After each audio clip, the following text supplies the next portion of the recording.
It's Tuesday night. Time for your boys to raise a little bit of heck and talk about some football. You guys know me. I'm SAJ, the loudmouth of the South. And to my side over here is. What's up, everybody? I'm BD. We didn't even talk about where we're coming from. I'm coming to you live from the Josky Studios in River Center Mall. I'm coming at you from the Cowboys are the best team in the NFL studios. Oh, that's going to hurt. That is going to hurt a little bit. And we are probably going to pay for that one. Yeah. But it's all good. It's all good because we've got a bunch of football to talk about. One thing I definitely want to add to the list, Brian, I forgot to say this earlier. I want to talk about the injuries that have happened this week also. Yes, definitely. Okay. Yes. So first things first, we definitely want to talk about the XFL Player Showcase that happened this weekend. I was very fortunate to receive an invitation to be on site for that. Did a couple of broadcasts from the event itself. Did some interviews with some incredible young men who are trying to ball out and get that opportunity to make that next step in their career. If you want to see any of those interviews, we definitely recommend. We encourage you to watch those interviews because some of these players were just incredible people. But go over to our Facebook page and watch some of those interviews that we had. We're trying to update, names and positions that they played and things like that, and maybe even get some of their social media information in the posts. But these young men, you could just tell, they were all heart, all passion for the game. Just some incredible interviews or people that we interviewed. And that wasn't everybody that was there. At the event, they had 318 people.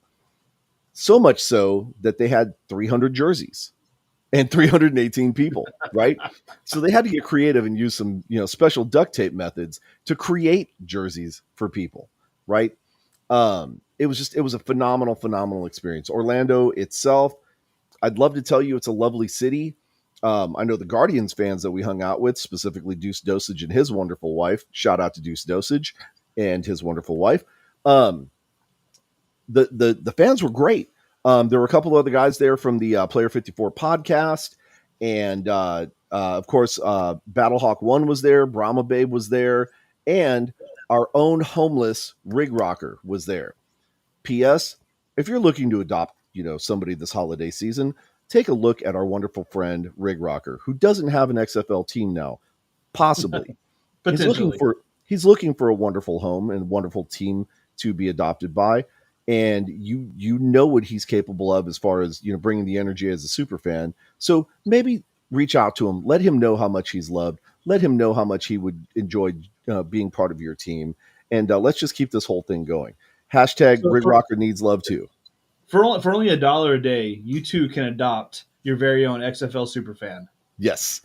But again, it was a wonderful experience. I'm so grateful that I had that opportunity to go out there and represent not only our show here, Texans Talking Football, but also the Horns Forward podcast and just football in general, right? We did meet some lovely XFL executives. We got to talk to Coach Buckley and a couple of other people. In fact, there was an offensive lineman from the Houston Roughnecks that was helping out conduct this whole player showcase, who went absolutely crazy when he saw Rig Rocker because he was like one of my own people. And I mean, it was a wonderful thing to be a part of and to see. And the best part was that us being there really encouraged, the staff, the coaches, everybody running the drills. The players at first were kind of like, well, what are these weird people doing up here? Then the coaches told him, hey, these are the super fans. These are the people that you're playing for. And I think it helped him play a little bit harder. I will say that there was one defensive lineman that was probably the loudest individual I've ever heard, even louder than you and I, BD. Is that possible? It is possible. And we tried to get an interview with him, and unfortunately, timing just did not work out. He had to go, and so we did not get a chance to grab an interview with him. But if he makes it, you'll know who he is. So we're trying to see if we can't track him down on social media and whatnot, maybe try and grab a quick couple of minute interview with him. But again, wonderful opportunity for these young men. For the most part, everyone said they had an incredible experience. Some people, it was their first time at camp. Others, it had been several times at camp. And they said the one thing that helped this XFL player showcase stand out over any other showcase or tryout or anything that they'd ever done was the fact that they measured a lot of intangibles that you wouldn't necessarily think about. Things like grip strength and your leaping ability and how quick your reactions are. Things like that. And so they said, this is state of the art technology that they're using. They're just, really using technology to the best of its ability to really showcase these players. So again, wonderful, wonderful experience. Thank you, City of Orlando, and to the XFL for allowing us to be there. And we hope to cross paths again soon. And we'll have to wait and see what happens with the rest of the XFL, right? Because we are still talking about the merger. Now, let's kick it over to the merger. Brian, I want to ask you a question. What do you think intent to merge means? We want it to happen. Well, our intent is that it's going to happen. Yes. No, yeah, exactly. Like the two leagues have come together and said, "Hey, we want to merge." Right. And that's about it. It's the details of which we don't know. We just want it to happen. So the reason why I asked that, and it is a very pointed question, and I'm sure everybody watching got that. But first, real quick, right here, Soup Mike Steele needs to buy a new car. Jason Leroy, you got anything you can sell me at a ridiculous price? Yeah. Moving on to adult conversation. Again, this is just an intent to merge, right? We are just letting the XFL and the USFL are just letting people know that they're going to be coming together as or their intent is to come together as an organization. Anything outside of that, let's be honest, is just speculation. So I know a lot of people really started talking about what that meant and what it could mean and speculating and whatever. All it means is just that they have the intention of coming together. It's not even an official announcement that it's going to come together. So again, folks, not trying to beat this dead horse, but I definitely want to remind everybody that the people that are making these decisions make way more money than we do, and they're looking at financials that we wouldn't even understand probably. So let's just let it play out as it may. Let's enjoy what we have right now, which is still an intact league of 8 teams, hubbed in Arlington, traveling to their home cities, and let's see what happens. Honestly, chances are, with it having to meet FTC regulation and all this other stuff, none of these changes are going to take effect until the 2025 season, right? So let's hold out for the best, hope for the best, be ready to travel to support our team, to going, Houston, Arlington, Orlando, maybe Seattle, maybe what's the other team that I'm forgetting now? Did you say DC? DC, right? Because chances are we didn't play them at their home this last season, so we will probably play them at their home this season. Start making your travel arrangements, start looking at ticket prices, things like that. But let's focus on the things that we do know. Right now, nothing has changed. Okay? We'll just keep focused on that, and we'll move forward from there. Now, that's really all I want to say about that whole merger thing, because we beat that horse to death. Okay? Everybody else is too, so. Yes. And I want to circle back. Mike, aka Captain Brahma, aka you got a cat you can give me? Maybe I'll trade you for a car. You got plenty of those. So moving on to arena, right? Because again, we're Texans talking football, and we want to definitely talk about everything football here in the great state of Texas. There has been a lot of movement with the San Antonio Gunslingers. As most of you hopefully know by now, the San Antonio Gunslingers have moved from the NAL, the National Arena League, to the IFL, Indoor Football League. We've talked about this before. IFL is probably the premier indoor football league right now. That's an incredible jump, first and foremost, right? They added Coach Menace, which is an incredible, very, very experienced, very tenured coach. And they added Brian's favorite quarterback, Sam Castronova, right? So putting a lot of pieces in place to make this move up into the Indoor Football League. Brian, what else have the Gunslingers done this last week or so? And what do you think that's going to do for the team overall? So they've made a ton of moves, like a ton of signings. I was kind of looking at their website. They don't have them all listed, but I know we shared some of them on the Facebook page. We didn't even share, a fraction of what they did. So yeah, you mentioned Sam Castronova. They signed Kali Rashad, the wide receiver. They signed TC Stevens, a kicker.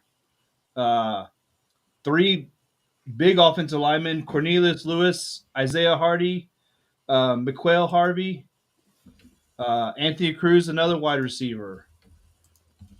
Those are just some ads. Zach Brown, linebacker. The running back, BJ Daniels. Another wide receiver, DJ Myers. Wide receiver, Vincent Gregory. Defensive lineman, Austin Collier. Another wide receiver, Markel Wade. Defensive lineman, Jeremiah Kane. And I think that was it. So a lot of moves. And those are actually a lot of pretty solid players. They are, like you said, they're trying to jump into the IFL next year and just take it by storm. Yeah. Again, with that lineup, just the individuals you mentioned, not any of necessarily the re-signings or the players that are going to be sticking around from the NAL season. They have made some phenomenal, incredible moves rather.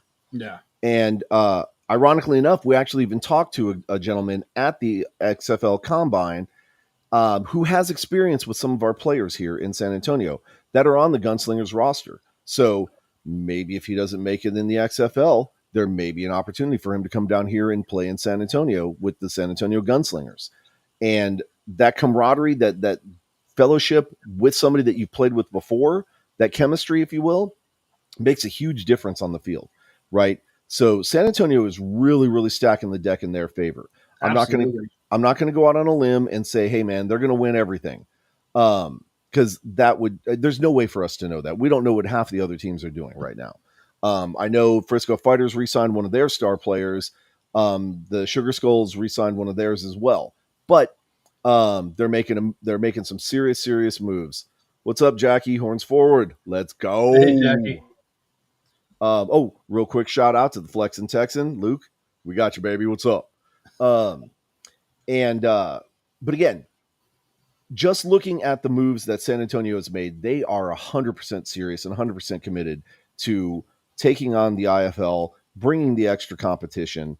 And one thing that's going to be different, right? NAL has the Ironman rules where you basically play both sides of the ball.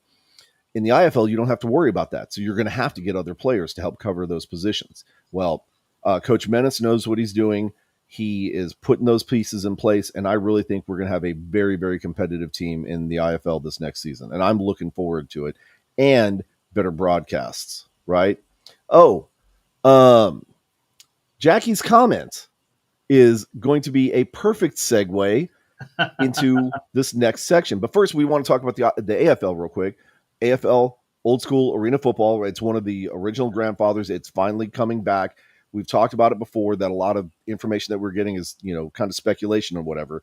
Well, this last week, they released 10, 12 of the 20-something teams that they're supposed to have. So I think they heard everybody talking, saying nothing's coming from the AFL, and said, all right, well, you know what? Here's it all at once. Blah, word vomit, right? So they've dumped a lot of their information now. And so there's teams everywhere. Now, this is still speculation, but supposedly there's supposed to be an Austin team. And if the information is correct, it's going to be the Austin Wranglers. So unfortunately, folks, it's a Texas team. We may have to talk about them, right? But again, that we're trying to share information as it becomes available. We're posting stuff to the Facebook page and whatnot. So, AFL, as more information becomes available, we're going to share it with you guys. And, if you happen to be in, pardon me, if you happen to be in Austin for a weekend and, you got nothing better to do, maybe you can check out an AFL game there. And I'm sure it'll be extremely entertaining and it'll be well worth the price of hopefully $5. We'll see. Now, let's segue into Jackie's comment. That shirt, though, Brian. Yes. Show everybody what it says. The shirt. Dak's Dax not that guy. Dak is not, in fact, that And guy. I'd like to thank Jackie for making this shirt for me. Yes. So very well done. Thank you. Uh Yes. yeah. Dak's not that guy.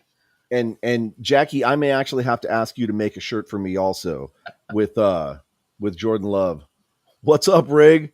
We were just talking about you earlier. We tried to solicit someone to adopt you into their XFL team for the low cost of $1 a day. You too could add a super fan to your numbers. That's right. $1 a day, folks. Um, Look, even Jackie said Dak ain't that guy. Why don't you talk to us, Brian? Talk to us about this game. Why is Dak not the guy? Well, he's sorry, Rick. You can always come just 2.5 hours to the west. We'll take you. Yep. You Um, you look good in gray and gold or gray and yellow. you know, and I've said it I don't know how many times. We, off air, on air, just friendly competition on Facebook, everywhere. I'm not a big fan of Dak. Haven't been. Love him as a leader of the team, the type of person you want as a leader. Don't love him, don't like him at all as a player on the team. They said it during the broadcast, talking about Purdy, but it also kind of brings Dak into the fold too. But great quarterbacks show up when their teams need them, and this was a game that you needed your quarterback to be great in. Um, this will, I mean, absolutely Yep. no shame in losing to the 49ers. They are the best team in the league by far. Uh, them and the Eagles, and they're way above the Eagles. So if it was a hard fought game, no shame in losing to them. They should absolutely be ashamed that they got absolutely curb stomped by the 49ers, just taken out back and just beat. Um, there, Dak did, Dak did nothing through 3 interceptions. One of them wasn't on his. It was a fantastic play by the defense. The other two were absolutely terrible passes he never should have made. Yep. Um, but again, that's the time if your quarterback is going to be a That great guy. quarterback, the leader, that guy, you have to take that situation and put your team on your back. Hey, the defense was not playing very good. San Francisco did an amazing, great scheme, great game plan. Had our defense moving out of sorts and all that stuff. You have to be that guy as the quarterback. Mhm. And time and time and time and time again, Dak has shown in the big games against the best teams in the league, he is not that guy. So let's break it down a little bit more, right? Because we always, we like to talk to X's and O's every now and then. Your boy Brock Purdy, 17 of 24 for 252 yards, 4 touchdowns.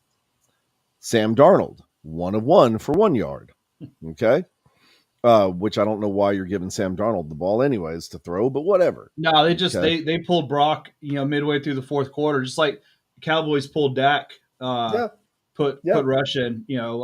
Halfway through the fourth Let's quarter, the game was well over, so they put the backups in. let's talk about that though. You've got 2 rushing touchdowns as well, right? Mason and McCaffrey. Now let's go over to the Cowboys. You were looking at Dak Prescott, 14 to 24, 153 yards, 1 touchdown, 3 interceptions. Cooper Rush, 2 for 2, 8 yards.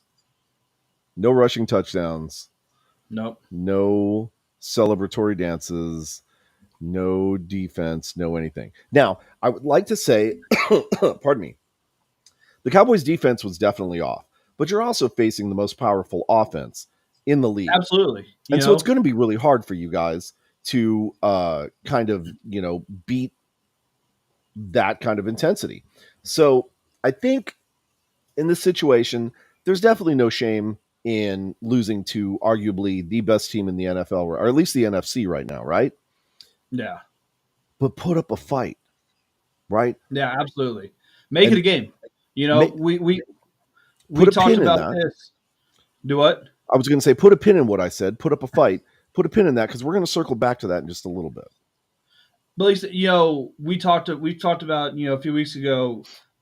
You see other teams, they get down, they they keep fighting. They put up a fight, even though they are going to lose the game. They still go out there and just fight and scrape. And yeah, they're going to lose, but you know what? They're going to go down fighting.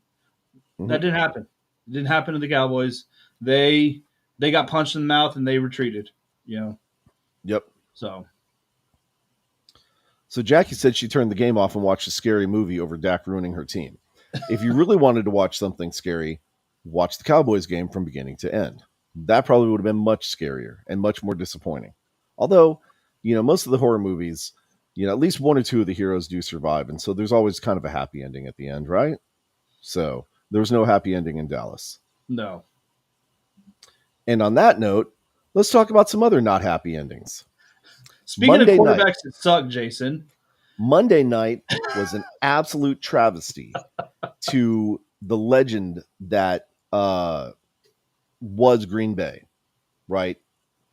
We've gone from being a relevant team to being a footnote in the NFL. That, simply put, that's the way it is. Now, I'm going to be honest, the NFC is weak, right? We are not the league we used to be. Or I should say division, actually. We used to be strong. We used to be able to dominate whatever. Now we have Detroit on a tear. We don't talk about the Raiders here, although we're actually talking about them right now. The Raiders absolutely own that game, and that's with Jimmy G, who's been bounced around, right? Uh, my guy that I used to love, Devontae Adams, who absolutely was important in that game, although Myers would be arguably more important, right? 7 receptions, 75 yards on 10 targets and got 1 touchdown. Devontae got 45 yards on 4 targets with no touchdowns. That's still it pretty took damn him, impressive. Took him like 3 quarters to get him the damn ball. Mm-hmm. He had one touch going into the fourth quarter, and I think he got on that one drive, that one of the last drives, like 3 straight passes. Mm-hmm. So, and it made that was that charge absolutely towards made a difference. Right. That was the go-ahead touchdown. Yeah. Now, let's talk about my weak, sorry Green Bay Packers. Because even though I'm a homer, I'm going to tell the truth. Jordan Love, 16 to 30, 182 yards, 0 touchdowns, 3 interceptions. Now, I will give him credit for at least going out there and trying. He didn't lay down. He kept trying to fight. But the problem is, you're asking A.J. Dillon to take the bulk of the running plays, which you'll notice they did a hell of a lot of running plays. Yep. Right? 20 attempts for 76 yards and 1 touchdown. Jordan Love had 2 attempts for 37 yards. And that's, no touchdowns, but pretty good amount. But then after that, it just kind of falls apart. Now, if you're going to try and go at a team like Las Vegas, don't keep running it up the middle, right? We saw what happened. And this falls back on the coach. I saw 3 plays back to back to back in which they tried to run it up the middle when they were in the red zone and had to settle for a field goal. Why? Because they ran the same damn 3 plays. And the defense just said, okay, shift center. Boom. Mm-hmm. Okay. Like, hey, we've seen this before. Yep. Rig, your statement 100% is correct. Crosby is a beast. Crosby's also not with the Packers anymore. So that's a sore subject for me, right? Because Mason Crosby arguably is one of the best kickers in the NFL, or was. Now I have no idea where the cat's even playing, or if he's even playing. I don't think he's playing for anybody right now. Right? And that's a damn shame. Because that cat he's like in his late 30s, early 40s, can still drop a dime on a 50-yarder like nobody's business. Okay? So he should have been picked up by somebody. But for whatever reason, they didn't. I guess maybe because his asking price and his age, who knows, right? But there's a lot of people out there that love those classic cars, and the classic cars still work. Why not put it to use? So somebody pick him up, right? In the meantime, So, well, you want to hear the worst thing that happened last night about last night's game? what This is is the worst thing that happened this besides is the this is Packers this is losing? what I was going to tell you. I'm going to tell you on air. Just see your response to it. So for my fantasy game, Mm-hmm. I had that game won until the Raiders got in victory formation and Jimmy G kneeled the ball. Those 3 yards that he lost kneeling lost me the damn game in my fantasy game. That's I lost the awesome. game because of victory formation. What kind of bull crap is that? So even when Jimmy wins, you still lose, Yep. right? Right here. Sometimes it does suck to suck, right? Suck it, Joe. All I know is that my 2 fantasy football teams finally won. Okay. So I finally have 2 victories under my belt in what, week 5? So I'm doing pretty good. I'm doing You're all doing right. okay. I'm doing all right. Yeah, this is a rough weekend to be a Cowboys or a Packers fan for sure. Yeah. And it just was not pretty. Jordan Love playing against a real team. Right here, right? You spelled Packers wrong, sir. I'm glad he helped you because he really was the only help that our team had, you know. But yeah, I mean, it was just a pathetic showing on our defense's part. Our defense has to be arguably the worst defense in the league. Um, when you can't shut down Jimmy G, and I understand Devontae Adams, is an incredible receiver, and you could take a mediocre quarterback like Jimmy G and do some serious damage, which we've seen. But if you can't control that, your defense is not very good.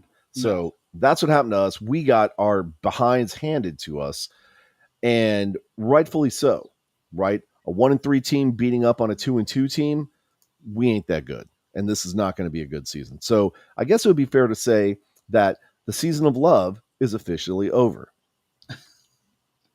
Right here. Joe, you are right. We do have problems on the offensive line. We lost Bakhtiari for the rest of the season because of his injuries. And we'll talk about injuries next. But yeah, and we also lost our star rushing back for that game as well. He was out with injury. So, when you've got a 1-2 punch combo and your number 1 punch is out, your number 2 ain't going to be that effective, and then put a bad O line on top of it, not going to be good. Now, will we bounce back from that? Potentially. I'd like to see us go, 7 or 8 wins this season, and that is potential. And then I would consider this a decent season, all things considered. But we got to work on our defense. Our defense is absolutely atrocious. Brian's taking a smoke break right now, folks. He'll be back in just a second. But our defense is absolutely atrocious. The chemistry with the receivers is not quite there yet. Once it does get there, then we might potentially see, that Jordan Love is a better quarterback than what he's looking like right now. But right now, especially on that last drive where he chunked the Hail Mary into the end zone and it went perfectly into the defender's hands, that gunslinger mentality, man, that went out with Brett Favre. So we can't keep doing that anymore. So I'm hoping that over the next game or two, we can kind of dial it back and, get Love a little bit more protection on the O-line, get our star running back, and kind of see where we're going from there. Brian, are you back yet? There you are. Okay, are you back? If you're back, say something because I can't hear you.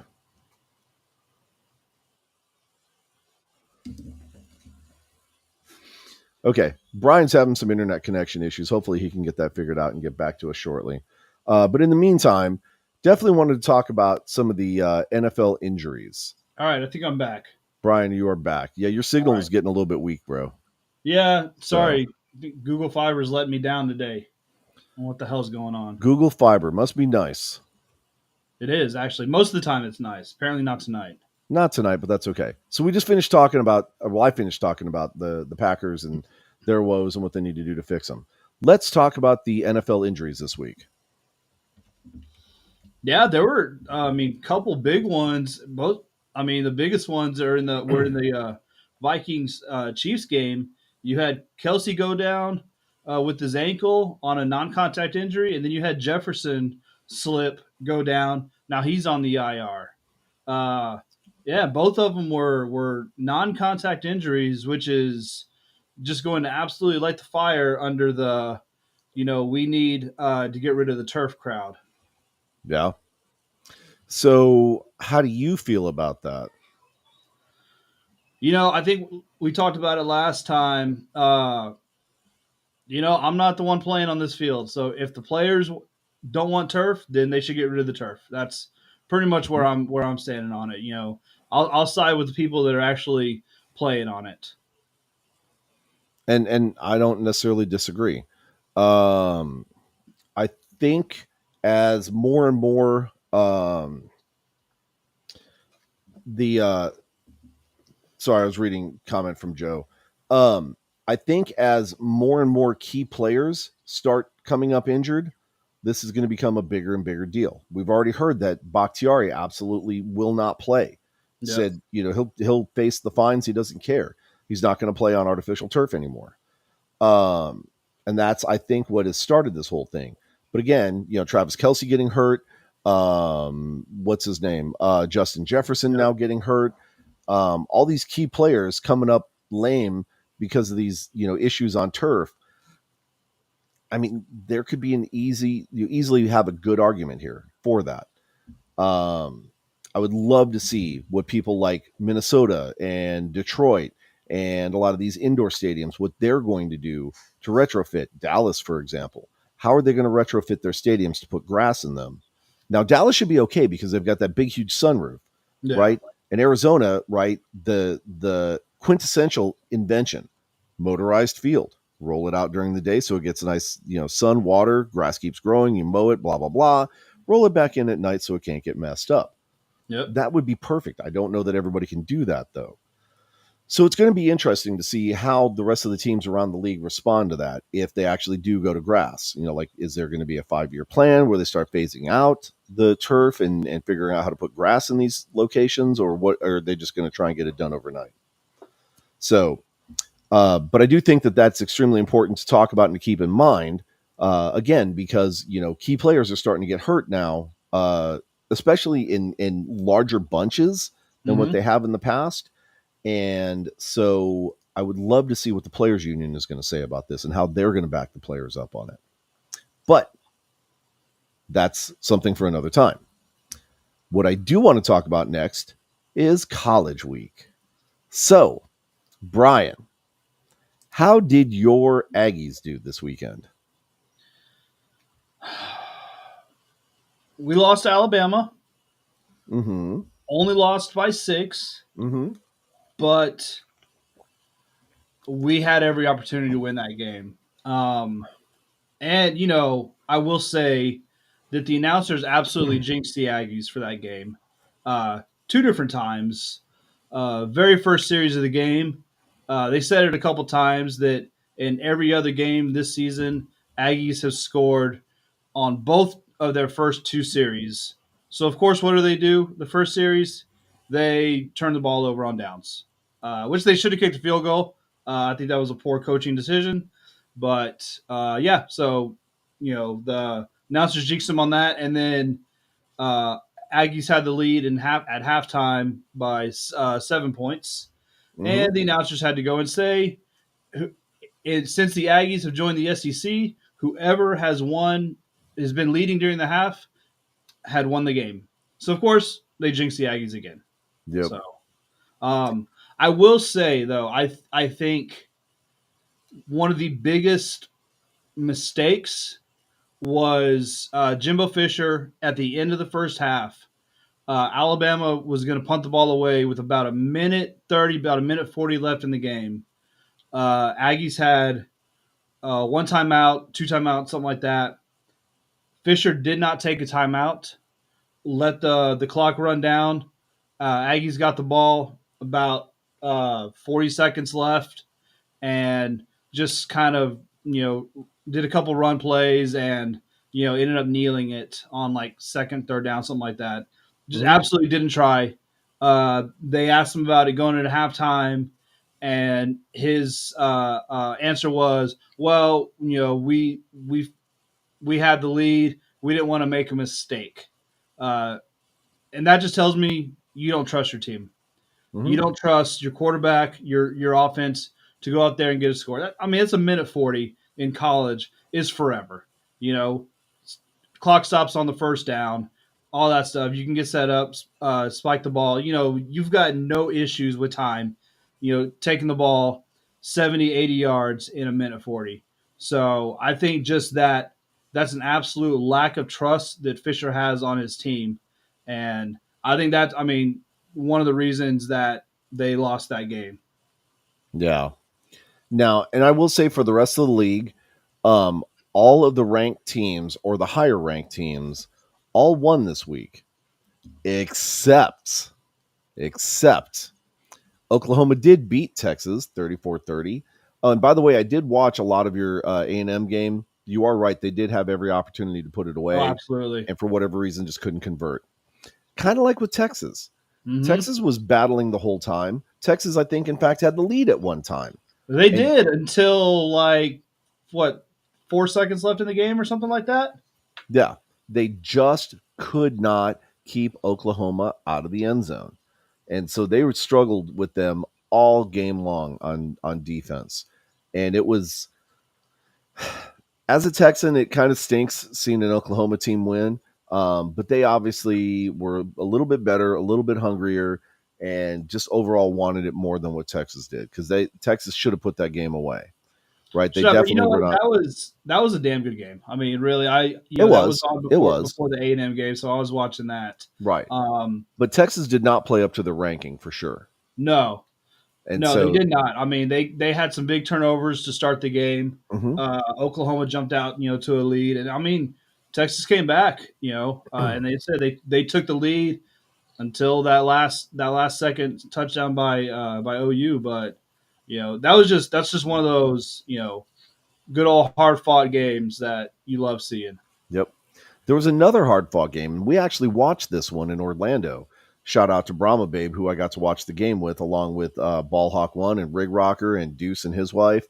We were hanging out at this place called uh, Rock and Brews or something like that. It's a chain that's over there, but they're actually the official sponsor of the Orlando Guardians, by the way. So if you're Oh, ever in nice. Orlando, go check them out. Um, and they have some incredible beers on tap too. I ain't gonna lie. Um, but we watched the Miami Georgia Tech game, and That Miami, game was crazy. that game was That phenomenal. ending was insane. Yes, and that's the part that I was going to get to was how that game ended. I mean, it was insane. Miami pretty much was in control for most of the game, and then I'd say the last 10 minutes or so, things just went south for Miami. And it was just heartbreaking for all the Miami fans to watching their team lose the game, and just that whole scenario, the way it played out. But again, right, phenomenal football this weekend. As long as your team was the higher ranked or playing somebody that wasn't ranked, you pretty much had a win in the bag, right? You moved on, no big deal. Now, that being the case, we also want to talk about our UTSA Roadrunners. They played their first conference game this week, if I remember correctly. They played Temple and they beat Temple. Okay. And they beat them handily. It was 49-34. UTSA was in control the whole entire time. Trying to see Frank Harris went 25-33, 338 yards, and 3 touchdowns. Now, check this out. Temple's quarterback went 42 of 65, 472 yards, and 5 touchdowns. Okay. But then you've also got Robert Henry, 11 carries, 78 yards, and 2 touchdowns, right? And there's some other scores in there and blah, blah, blah, whatever.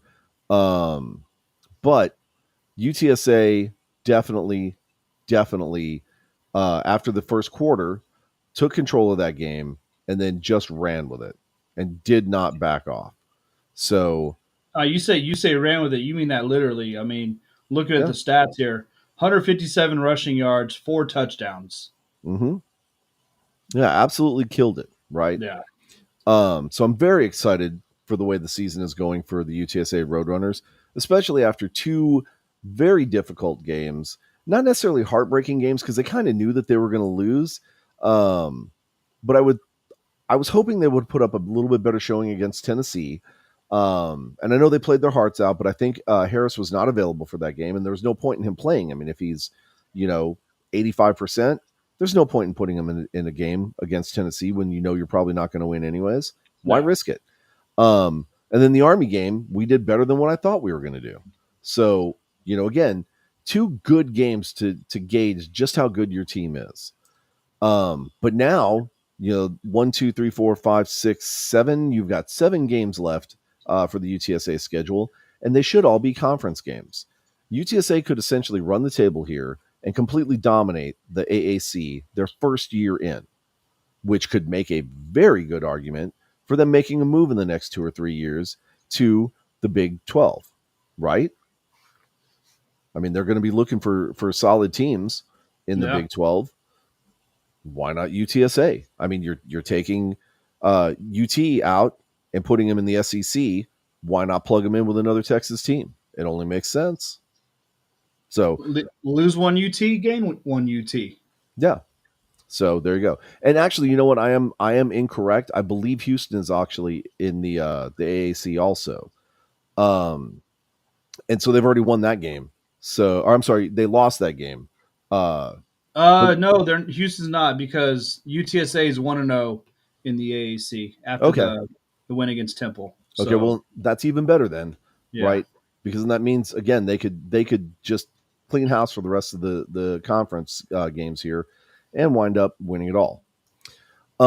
Now we didn't talk about, or we haven't talked about, UIW, or Incarnate. Uh, I'm sorry, UIW or St. Mary's, and we probably need to show them some love. So UIW football schedule 2023. Let's see who they played this last weekend. They played Southeast Louisiana, uh, nail care and hair salon. They wound up winning 33-26. Looks like they had a pretty good showing. Their quarterback went, let me see, Incarnate Word, 23, 32, 304 yards, 2 touchdowns, 1 interception. So not bad. That's Zach Calzada. And it looks like he came from the Auburn Tigers. So he's probably a backup there, got a chance to start here at UIW and then plugged in. And he's from Sugar Hill, Georgia. Oh, and it looks like he started out as an Aggie in his college career, Brian. oh really? Yeah, so maybe that's Very somebody you nice. you should look into. And then we want St. Mary's as well, right? St. Mary's football. Let's see how they're doing. And what do you know? Loading web page. That's horrible. Sports, men's. I thought St. Mary's had a football team. I don't I think they guess they do. don't. I guess they don't. So I guess it's just UIW and St. Mary's. I mean, UTSA. So there you go. Nothing to talk about with St. Mary's. Oh, it's a wonderful school. Um, but we'll definitely start showing some more of the local colleges some love here when we talk about them, because potentially some of those kids could be transferring into some of the Arena League teams, or even maybe the XFL. Nope. Now, that being off the list, what do we have going on this weekend, Brian? What can we expect from some of the crazy, crazy football? Well, let's see. I mean, Aggies, we're playing Tennessee this week, I believe. Let me switch to my SEC schedule. Uh, yeah, Tennessee this week. Ranked 19th, but Aggies, they're they held it against Alabama, so I think they could fare well. I didn't mention it, we were talking about it, man. If the Aggies would have won that game against Alabama, that would have put them pretty much in the driver's seat for the SEC West. Um, Yeah. right now, they're one game back of Alabama, and they have Alabama has the tiebreaker. So that means Bama would have to lose two games for the Aggies to have a chance to make to the SEC championship. So that's just kind of disappointing. Uh, Yeah. but hey, play games, get your wins, and we'll see what happens with Alabama. I mean, Yeah. they haven't looked real impressive this year for a big chunk of it. So Very true. Well, and they've been playing down for a lot of their games. So it'll be yeah. nice to see Alabama actually face a challenge and see what happens. Well, they're Uh, playing Arkansas this week, so which Arkansas is always a dogfight with them. So records that's kind of one of those records don't mean a whole lot. They'll fight, but right. So 1, 2, and 3, right? Georgia, Michigan, and Ohio State are playing unranked teams. Chances are they're probably going to walk those no problem. So you're not going to see any changes in the top three for sure. Florida State's playing Syracuse. Probably not going to see a change there either. The rest of them, I mean, they're going to be close games, or closer than what we're definitely giving credit for. But I don't necessarily I see am a liking whole lot. this 2:30 on Saturday. Oregon number 8 Oregon versus number 7 Washington. You know that That should be a pretty good game. you So always love two top 10 yeah, games, especially conference top 10 games. So oh yeah. that's going to be one to watch. So and then we also have, um, where is Texas on this list? I'm not seeing Texas. They probably have a bye week. They could, but then so does Oklahoma. It looks like yeah. Okay. So Texas and Oklahoma have a bye week after playing an incredibly tough game. UTSA is going to be taking on UAB back home at the Dome. Tickets are an incredible price. You can get them as low as $11, or if you know some students, you could probably get them for even cheaper price in the student section. And that's just always a fun game to go and watch. So if you're in town, if you've got you know you've got some time to kill at 7 o'clock, definitely go check out the UTSA game. Make sure you get there early to hit some of the incredible tailgating.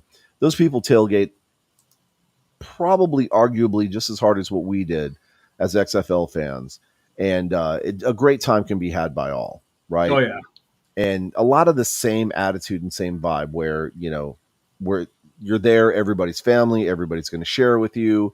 It's just an incredible vibe at those games. Oh, I've Now, had a blast at UTSA tailgates and games. oh yeah. So Now, looking ahead to the NFL Week 6, if I can change this to Week 6, um, my Green Bay Packers are going to be on a bye. Your Dallas Cowboys are going to be taking on the Chargers. that's right. Monday Now, Night Football. it's going to be Monday Night Football. Now, keep in mind, right? Dallas is 3-2 right now, and they're going to be playing the Chargers, who are 2-2. Probably not the best Chargers that we've seen before, but they still have weapons there. So They do. this is kind of a must win for Prescott and company, specifically Prescott. What are your predictions for that game, Brian? Uh I mean, I predict Cowboys to win. They've Chargers are not one of the top teams in the league. This is kind of one of those games where usually what happens, they'll Cowboys bounce back and then they look good against a team that's not great. And everybody will start to fall in love with them again, and then we get our hearts broken. But no, I expect the Cowboys to come out. Defense is obviously wounded and hurt. Probably should be pissed off after Sunday night's game. So Yeah. I expect a much better effort out of them. Uh, I mean, I expect the Cowboys to win this game pretty handedly. Uh, Okay. So Still doesn't change what they are. yeah. It looks like our friends over in Houston, the Houston Texans, are 2-3 right now in the season, but they're going up against Derek Carr and the 3-2 Saints. That could be a very interesting game to watch. If nothing else, if the Texans can even get back to 500, which they haven't been in a long, long time, right? So I'm secretly rooting for you guys. I hope the Texans can actually turn it around here, even though I love Derek Carr, and I hated to see him leave his opportunities in Vegas, but I think he did get done dirty there.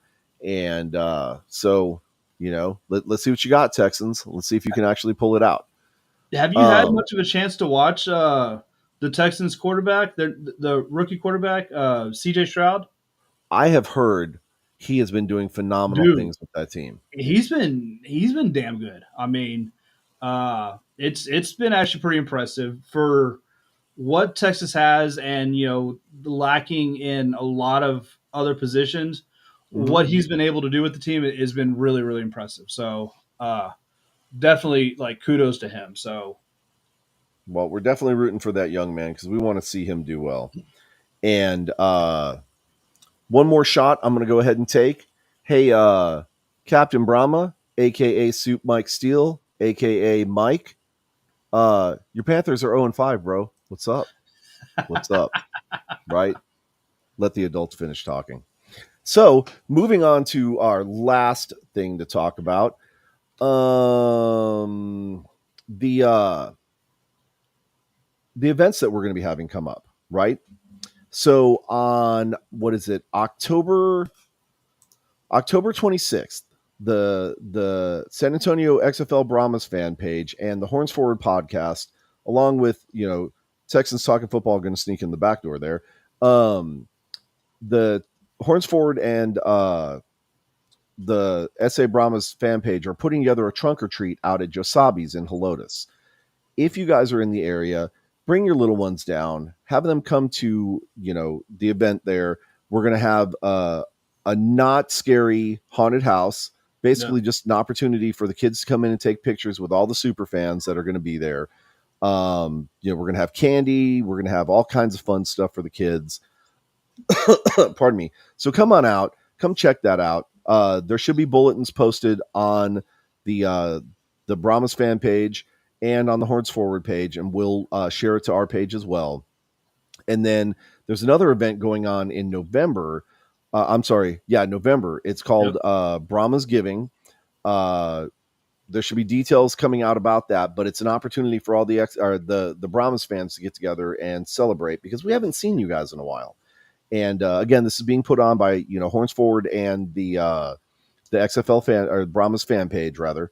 But when that date comes up, if you're available, come on out, hang out with us, come say hi to all your friends. Let's talk about all the good things that we can celebrate because it's a time of Thanksgiving, right? So let's be thankful for all the memories that we've had with the first season of the Brahmas, and look forward to all the memories that we're going to create for the second season of the Brahmas, and bringing home that 2024 XFL championship trophy to San Antonio where it belongs. that's right. And then, right, that's not the end. But wait, there's more. But wait, there is more. And then in uh, the weekend of January 12th through 14th, it's really pretty much going to be the 12th and 13th. But on the 12th and 13th, your Texans Talking Football podcast, along with the rest of the podcasts in the X Fan Nation, of which we're a member, and it's really the X Fan Nation coming together as a whole doing it. It's not like us doing this, but the X Fans Nation is putting on an event called Sideline Domestic Violence to benefit the Houston Area Women's Center. Okay, this is going to be a huge event.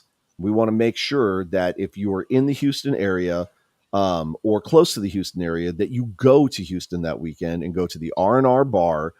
Details are going to be shared on our page as soon as the flyer becomes available. But it's going to be an incredible event. We're definitely trying to get some special guests there and everything like that. There's going to be a silent auction. There's going to be all kinds of stuff. And the whole purpose of this event is to raise funds for the Houston Area Women's Shelter. I'm sorry, Houston Area Women's Center, um, to help them in their endeavors and to help battle domestic violence and sexual exploitation, sex trafficking, all that stuff, because these are very real things that are happening to our women throughout the country and really around the world. Um, we're just a small fan group. We can't battle every evil in the world in every corner of the world, but we can make a difference here. So Yeah, every little bit helps, as saying goes. And so this is just it's an important charity, definitely a worthy cause. So yeah, I mean, you'll see the flyer on our page. So get involved, help us out, yep. help them Uh, out. yeah, and again, there's going to be items for silent auction. We're also potentially talking about doing a celebrity grudge match, bowling match on the 12th, basically the night before. And I believe, I'm not sure, but I believe that the funds from that will be going to benefit one of the Houston humane societies there. But more details to come on that as we kind of work all that out. But in the meantime, just make sure you're checking our fan page. Make sure you're checking the SA Brahmas unofficial fan page, and the Horns Forward podcast page for all the latest and greatest news and updates on everything that's going on in the community that we're doing to keep our fan base together. Because Yep. let's be honest, while we maybe didn't sell as many season tickets as the those battle chickens up in St. Louis in their birdcage dome thing, whatever they want to call it, um, we had the best fan group. We had the tightest knit, most wonderful fans, and XFL staff members that are working diligently to support your XFL Brahmas, here in San Antonio. James Carr specifically is doing a ton of stuff in the community. He's always, it seems like every weekend, he's doing something to benefit somebody here in the local San Antonio area. So make sure you're checking that. Here comes the shameless plug. Make sure you're also going out and buying your season tickets for the 2024 season. I guarantee you, the Brahmas are not going anywhere. They will be. Whatever happens to the league, the Brahmas will be sticking around. Again, as far as season tickets go, we're second best in the league. As far as single season tickets go, we probably were number one in the league. Just because a lot of people were still a little bit hesitant about buying tickets and jumping in because of what has happened in the past year. Yeah. Put those fears to bed. Guaranteed the Brahmas are coming back for the 2024 season. So make sure you reach out to James Carr or any one of the other wonderful ticket agents here in San Antonio. Get your season tickets. If you're not in San Antonio and are close to a city that does have an XFL team, go out and buy season tickets, because I'm telling you, this is the most fun you can have at this price point. It's absolutely insane how good a football we actually get for the price that we're paying. So, that being the case, I think I pretty much covered everything, Brian. Wouldn't you say? I think that's it. Yeah. Okay. You got anything for our fans this week? I do not. Just once again, thanks for hanging out with us and chatting with us. Putting up with us. Yep. Okay. Well, that being the case, folks, we'll see you on the next one. Dak's not that guy, and Horns forward, baby. We'll catch you on the next one. All right. See See y'all ya. later.